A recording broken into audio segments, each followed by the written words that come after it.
is access to this technology democratic in nature? So I think there's a very big move toward democratization of AI, and I think that's very great. In fact, Google is part of that. I think IBM is part of that. It's many people can now build AI systems, and it's relatively easy to do technically. It's still very hard to specify the problem correctly. I think maybe we will make mistakes much more, even faster when we have this democratization. But I think there's different levels of democratization. There's actually different types of democratization. There's a democratization where it's easy to build an AI system for anyone, and that's one way.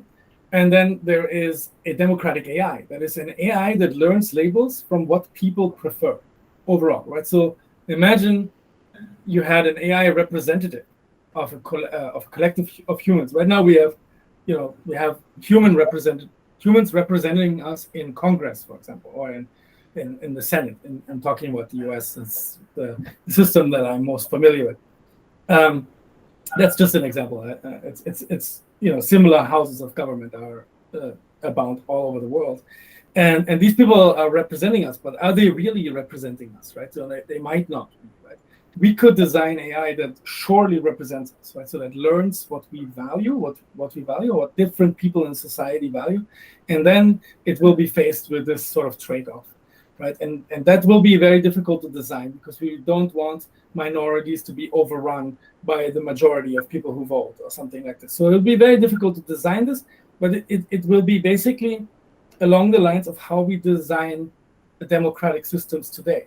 But instead of humans representing us, it will be algorithms representing us, and there will be some advantages to that because algorithms have no ulterior motives, right?